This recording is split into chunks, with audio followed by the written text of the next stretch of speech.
Good morning, everybody.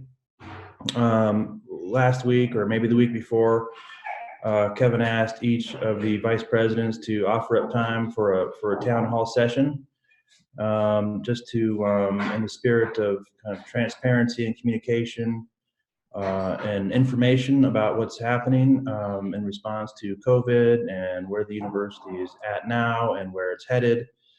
So I have just a few kind of points I'd like to start out with, but really this is an opportunity for you all to ask questions. You can either ask them, directly, just like a normal Zoom meeting, or if you'd like, you can send a private chat to Jenny. And the way you do that is that you put your mouse cursor on her image, and there's a little ellipsis there. And oh wait, I thought that was where the chat thing was. Jenny, you want to tell people how to chat directly to you? Yeah, you bet. So you have two options. If you look at your Zoom screen and go to the tabs at the bottom, there's one that says chat. That will open up your chat screen on the right. And then if you open up your chat screen on the right, there's a little box at the bottom, a drop-down menu that says everyone in meeting. That's if you want to chat to absolutely everybody in the meeting today. Or if you want to select my name individually, once you do that, it'll have a little red parentheses that says privately. And that means that you're asking privately to me, and I can direct that anonymous question to Kyle. Does that make sense? Yes. Okay. Thank you. So, I attend these daily COVID briefings, and I also attend, the leadership council meetings and the admin council meetings. And obviously there's a lot of, discussion around where we're headed. And I would say that those discussion points focus on four main areas. And I would say the first is mission fulfillment. Idaho State has really remained focused on delivering an education to all of its students. Obviously, this has involved, moving all of the content online, which was done right after all the students came back from spring break. The online learning will extend into the summer. It's an open question as to what will be happening in the fall. I think we all have our hopes and expectations that we would be returning to the classroom in the fall, although that is very much still an open question. So, mission fulfillment, I think, has been top of the agenda as we have moved through this COVID situation. I'd say number two, that the health, safety, and well-being of all of our faculty, staff, and students has been top of mind, and that's why we are all Zooming in today, rather than sitting around a conference table. And also just obviously trying to honor and support the stay-at-home order and all of those types of measures everyone has been thinking about to ensure the health, safety, and well-being of all of our faculty, staff, and students. That has also been top of mind. The other third topic I would say is solving for a significant financial shortfall. The university is starting its planning for fiscal year 21 with a $17 million budget deficit. You all saw, well, we went through the sort of mechanics of that deficit in one of our previous meetings. You also saw President Satterley's video message about that to describe, the sort of shape of that $17 million shortfall. That's a big fiscal challenge. All of the university leaders now are submitting budgets for next year that comprise a number of different types of cuts, and the university will have to solve for that financial challenge going forward. And I'd say the last thing that the university has been focusing on over this past several weeks is contingency planning. We don't exactly know what the fall is going to look like, but this is really tied to the first point, and that is mission fulfillment. We are 100% committed to delivering an outstanding and quality experience and education for all the students who come here each day to learn and grow. So just to recap, I'd say mission fulfillment, health, safety and well-being, faculty, students, and staff, solving for a significant budget deficit, and contingency planning are sort of the top 4 areas of our content of our meetings at the Leadership Council. So I will pause there. And again, this meeting is really about giving you an opportunity to answer or to ask any types of questions you might have. You can either ask those out in the open or just direct them to Jenny, and she will ask on behalf of the group.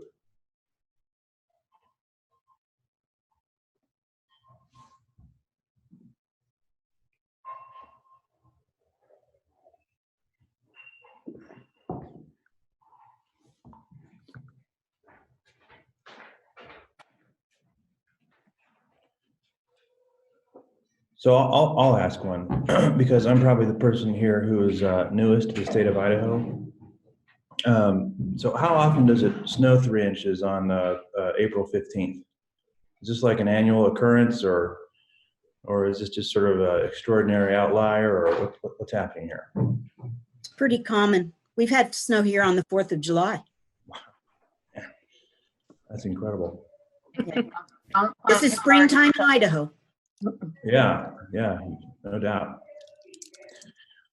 Well, I do encourage you to, if there's any questions you have, get them out there. And again, anonymous questions are totally fine. And if you need questions around, clarity around any of those 4 points, or potential implications of any of those 4 points, or what this means for our group and what this means for the university, or whatever, put it out there.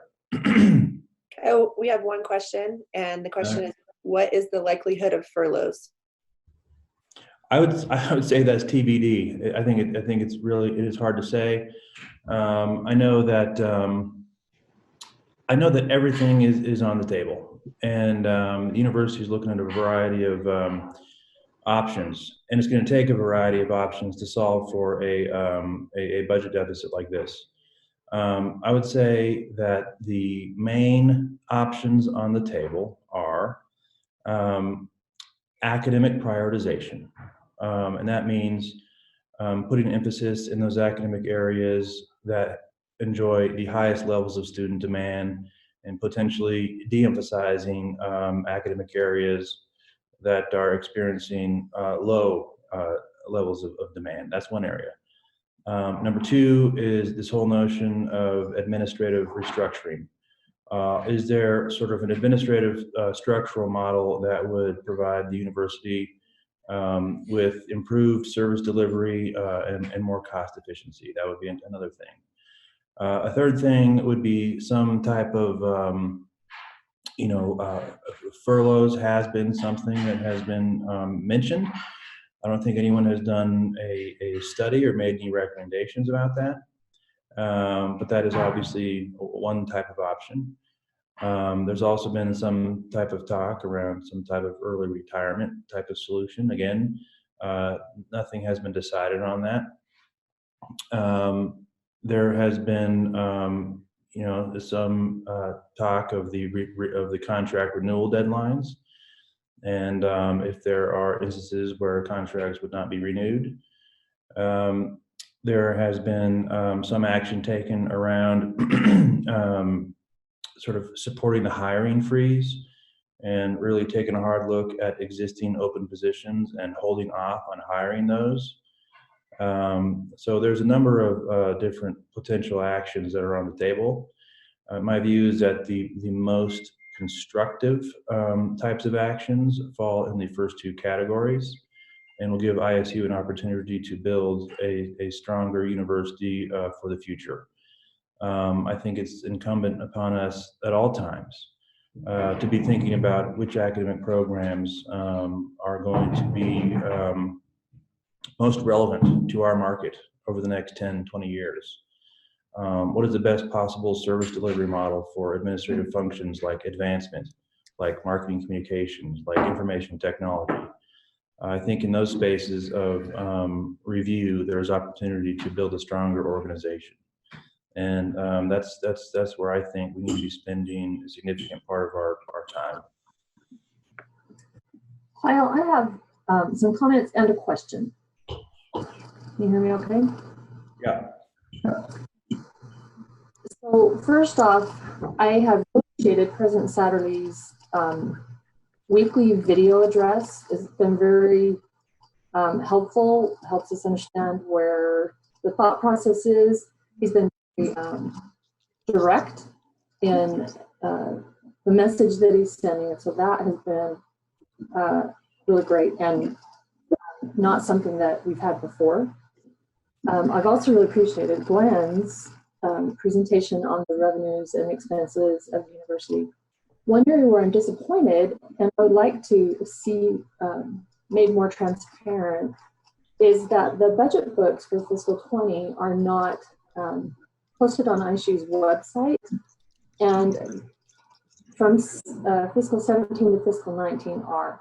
So I'm just kind of curious about if that is just a, there's been a lot of transition in the budget office and that kind of thing, or maybe it's just an oversight and maybe, we could get those posted up there. Or if that's not going to be public. So I'd like an answer to that question. Yeah. I don't know when the university typically posts that information online. They do. So you can see the general budget. You can see how much is. But at what point in the year? Do you know when it normally gets up there? After it's finalized. So fiscal 20 probably should have been up there July, August timeframe. Okay. And it's there. But we've had so much transition in finance, and Jennifer's brand new. So yeah. I'm probably an oversight. But yeah. I would like to have it up there because it helps look for trends and just kind of understand the order of magnitude. Although Glenn did a very good job of presenting that in his videos. Okay, I can check into that. Okay. Kyle, we have a question about the new federal money for higher ed from the bailout bill, and does that money essentially go to things like student relief fund, other CARES type services? I am very pleased to report that I think I have some useful information here about that, even though it's kind of not my area of expertise. But my understanding is the following: that I think the number is $30 billion going to universities. ISU's share of that money is $7 million, or just a hair over $7 million. ISU, I believe, is required to distribute half of that money, essentially, now-ish. I don't know when the deadline is, but the requirement is to distribute $3.5 million in short order. The guidance directs the university to distribute it in such a way that it supports like the vast majority of students. And so I know that the Lens area has made some recommendations about how to distribute that money. And it really comes in the form of, tuition and fee relief, that sort of thing. And that will be distributed very, very soon. The remaining $3.5 million, I think, can be held for later distribution as the university determines what its needs are. So that's part A. Part B is that I believe that there is, so like half the money is coming directly to the universities, and I think half of it goes to the state. So there's an additional sort of tranche of money that goes to the state above and beyond the $7 million. But the way Kevin was describing it at one of these earlier admin council meetings was that, the state has the authority to distribute and allocate that money according to its own priorities. And since the appropriated dollars for education are fungible, it's possible that it's a wash for higher education, that the state would just reduce its support to higher ed in an amount equal to the federal award, outside of what goes directly to the universities. Okay, Kyle, we have another question. What is the most important thing for us to do right now? That's a great question, and it's one that I've been kind of reinforcing all along. And I think as an advancement team, and I see there's some other people here who are not part of the advancement team, but item number one on this agenda today was mission fulfillment. We need to continue to demonstrate value to helping ISU fulfill its mission, finding ways to be creatively adaptive to do our work, taking advantage of this time where we are working remotely to resolve some things that maybe we wouldn't have time to do under normal sort of circumstances, and to continue to focus on our agenda and to move things forward. I think there's application to that sort of mindset in every area of the university. For advancement, we are obviously in a sort of a planning and preparation mode where we are trying to build a stronger advancement organization. And we also have some donor outreach work that is valuable and meaningful. And, I guess to sum up, we need to stick to our knitting and continue to, deliver quality work. I really believe that, this is a difficult time, but a moment of opportunity for ISU to shine and to position itself for long-term success. So if there are ways for you to add value that are consistent with the agenda that has been laid out for your respective area, do it. If there are other things that you think ought to be done, elevate those issues and make some recommendations about where you think you can plug in. So this too shall pass. And, we need to be putting ourselves in a position where we can, build on the work that we've been doing now during this telework sort of space. Okay, next question, Kyle. What would you say are the medium and long-term consequences of this pandemic for our institution? I have to get up and go grab my crystal ball, so just hang on a second. I'll be right back. That was a joke. Sometimes that type of humor is, but anyway, no, but seriously, I don't know. I can speculate. And so, I think if we're thinking medium term, like the next 2 years, there's some serious financial challenges that Idaho State is facing right now. And we have to reinvent ourselves. And it's really, really important that we remain sort of constructive and creative in our thinking in terms of how we re-engineer this university, which from my perspective was work that needed to be done anyway. So I do think this is this is an important opportunity, and it's a true call to action. It's a mandate for us to think creatively for how we are going to re-engineer, rethink how we deliver on our mission. So I think that is the big sort of task over the next 6 months, 12 months, 2 years, because these things take time.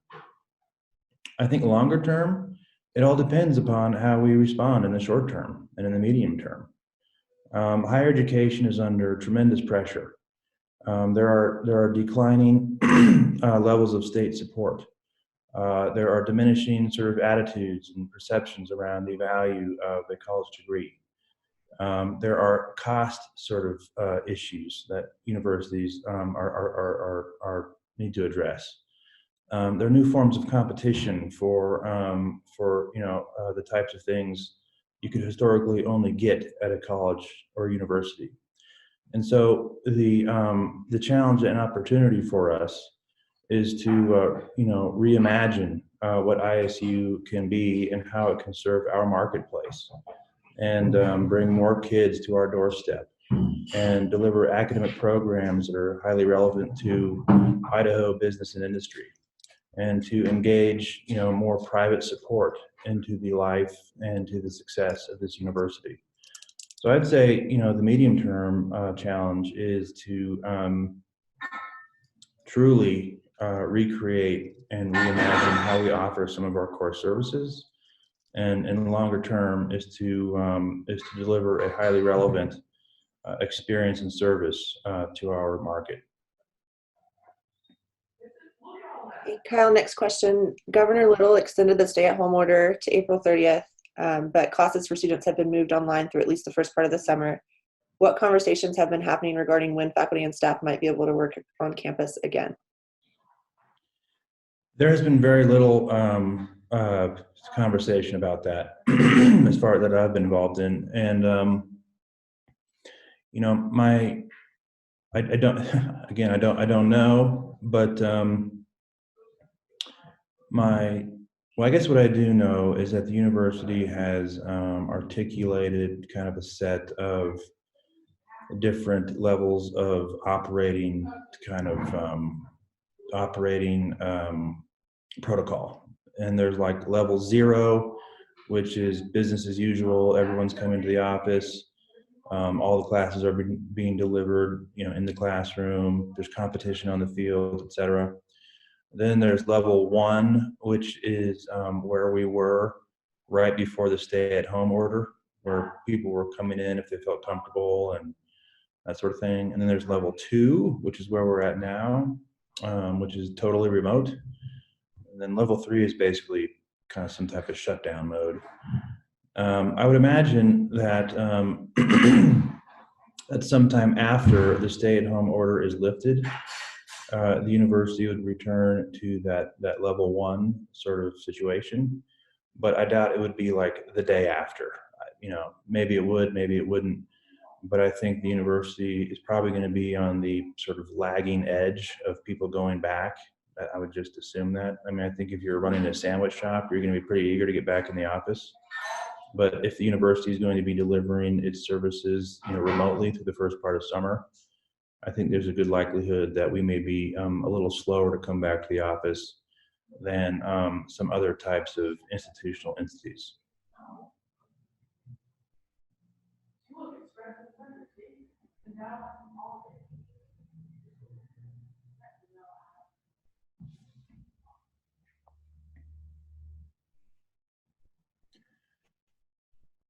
Are there other questions or comments?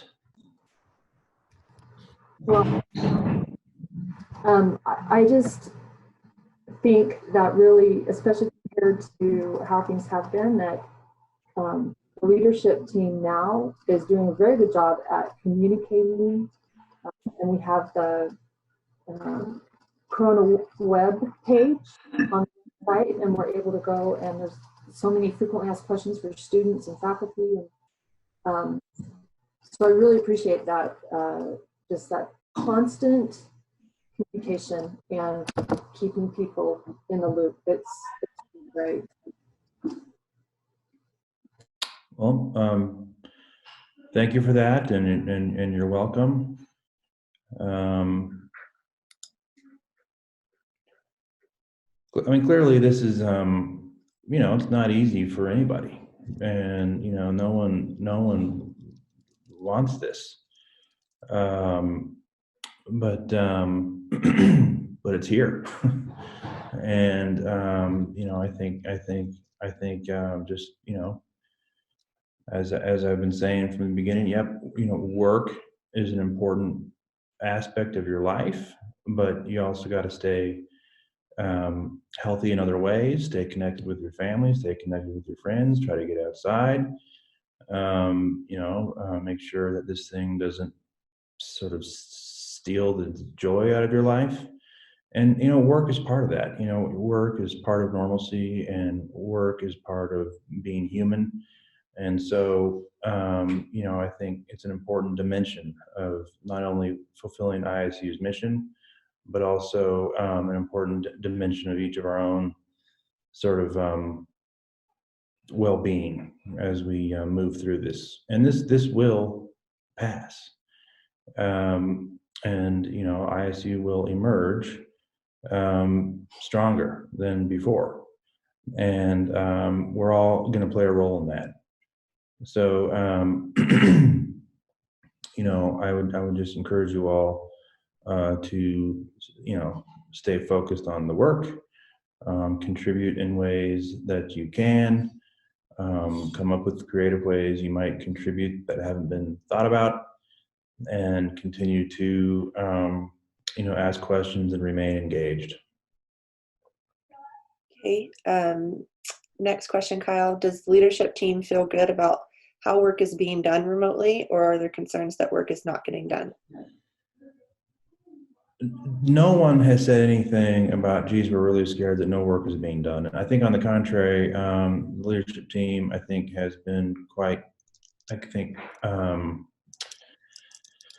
sort of impressed by the speed at which the university was able to mobilize around some key initiatives. Moving everything online in like 2 weeks was a huge lift for the university. I think working remotely is new for a lot of people. There's probably a learning curve for all of us. When I was doing my consulting work, that was a lot of it, that was remote, but it was just me. I mean, there was a consulting firm, but my projects were basically me and the client. And so that was a bit different. We're a university. We call ourselves a community of people. There's literally like physical spaces where people, gather together for meals and for learning and for sports. And so for a university just to sort of like overnight go online is a massive learning curve. I know that for me, over the past several weeks, I've felt definitely like, a bit more in a productive rhythm, getting used to the flow and rhythm of how all this work can happen. I think, in advancement specifically, we need to demonstrate and show value. And I think we need, it's sort of incumbent upon me to articulate how we synthesize that information and then report it back to Leadership Council and Admin Council. So there is transparency about the type of work that we're doing and how it adds value. So no, I don't think there's a lot of concern that stuff isn't happening. At the very end of the day, our areas are accountable for certain outcomes, and those outcomes will be realized to the extent that these areas are fulfilling their tasks and their work. So I guess the answer to the question is no, but that's important for us to really take the initiative to continue on with our work. Next question, Kyle. Can you speak more to the anticipated plans for fall and what the university is saying about classes and athletics at this time? So the hope and expectation is that we will hold classes in person in the fall. That is a hope and that is an expectation. Dave Jepson just so happens to be the president of the ISU Foundation. And so I talked to him on occasion, and I talked to him the other day, and I was hey, Dave, so what's going to happen here? And he speculates that things will open up in the fall, but that there could be these sort of there could be new rounds of social distancing with a shape to take that is to be determined. I had a conversation with Rex Forrest yesterday, I think he's an epidemiologist and by training, and he too thought, speculated that we would be back in the classroom in the fall. I had a conversation with Kevin just the other day, and I said to him, I said, Kevin, I think we really need to be thinking about the language that we use about the fall. And, you know, my recommendation would be that we communicate as though we will be back in the classroom in the fall. Everyone knows that things are subject to change. That is the one thing everyone knows. I think it's incumbent upon institutions, you know, to put some lines in the sand about what their intentions are. If you're a parent sitting at home, or if you're a prospective student, and university is just like, yeah, we don't know. I mean, that's not going to inspire very much confidence in any types of decision making. But if we're out there saying, hey, you know, our intention is to hold, you know, classes in person in the fall. We are planning accordingly. Now you can make your own decision about whether or not you want to come here. That's my view in terms of how we approach communication. It's probably going to be a topic that comes to the Leadership Council very soon. In terms of athletics, that's Pauline yesterday said the NCAA is asked athletic directors to plan for 3 scenarios. One, which is what she said was probably the most unlikely, is that there's competition as usual in the fall. Number 2 is that there's competition that starts in December. And number 3, that there's no competition next year at all. You know, I mean, well, what does that mean? how do you sort of like plan for those different 3 scenarios? I don't know, but Pauline can sort of sort that out. So truth is, there's quite a bit of uncertainty still about what's happening in the fall. But with each passing day, I think we have more data and information, and frankly, some level of comfort about the environment in which we operate. And I would hope and expect that we're back in the classroom in the fall.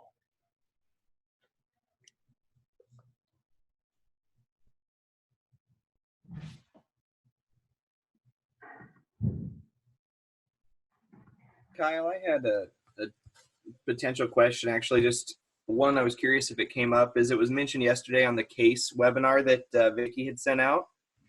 And at the University of Oregon, and in sort of a way to focus on that mission of their students and retention, as well as helping bring in those new students, they actually did calls kind of throughout the university that were the people putting together basically the call script and everything was student affairs, but it was really in an effort to boost retention efforts for their students coming back next year. Has that came up at all in our leadership council conversations, or does our student affairs feel like they can handle all that internally in terms of some of those individual outreaches to again, kind of boost our retention as well as maybe just hold on to our enrollment? I am not intimately involved with those plans. I know that Lynn has reported a similar type of effort where her folks, her admissions people, are reaching out to admitted families and prospective families. I can't say I know what the messaging is, but I do know that there is outreach happening. I offered the assistance of the team to help in that way, and she said she didn't need it. So I think she's on it. Thank you. You bet.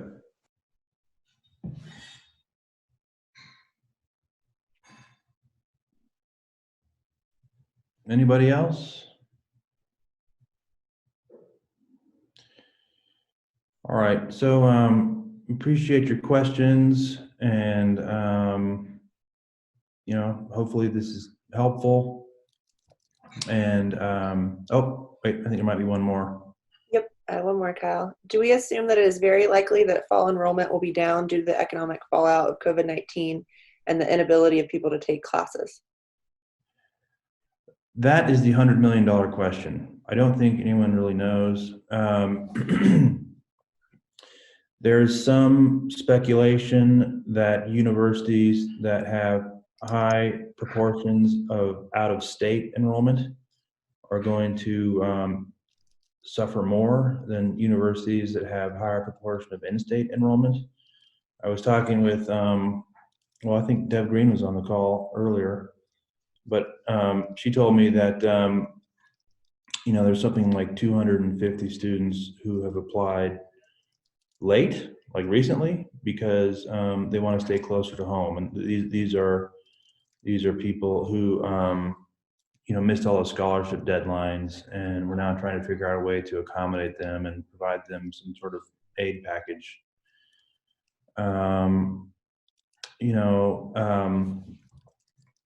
There was some other data that Lynn presented, some survey data.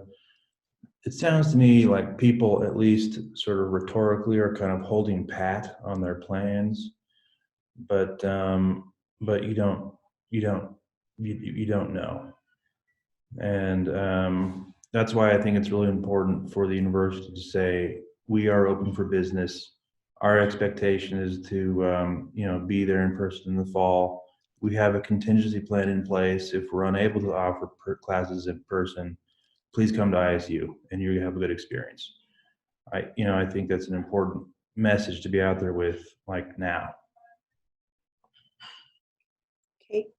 Kyle, we have another question. Is work on the Alumni Center moving forward, or has that been put on hold for now? The answer is yes. Well, I guess there's two questions. The answer is that it is moving forward. We have a few kinks we need to work out, but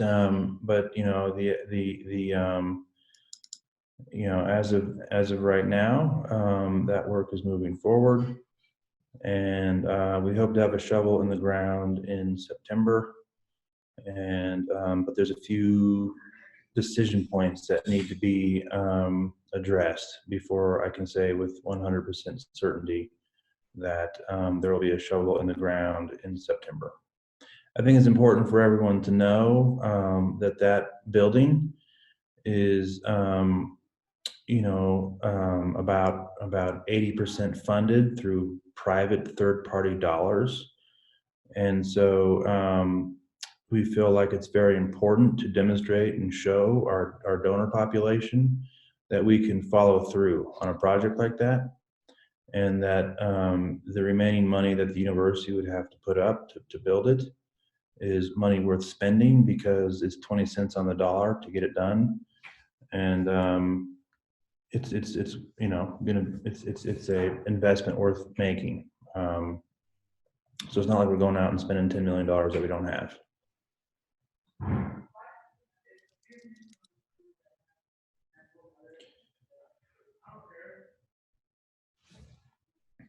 All right, I don't see any more questions coming.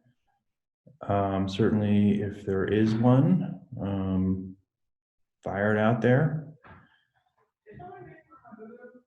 Vicki, can you send out a new Zoom meeting link for the foundation meeting that we're having next? And sent it out by email this morning, but I'll be happy to do it. Oh, no, that's fine. I just didn't know if we were just going to continue on this link. No. All right. So if there's nothing further, why don't we break? Jenny, can I give you a call and just have just a couple minute debrief? Absolutely. And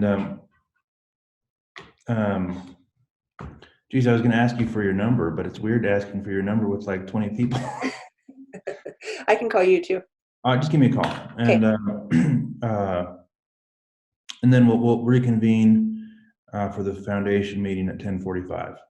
Okay, and we'll put this recording on a playlist on our Idaho State University YouTube account, so anybody can access it, and anybody who is not able to be here today can watch the recording at a later date. Thank you, Jenny. Thank you, everybody. Thanks. Everybody, thanks, Kyle. Thank you.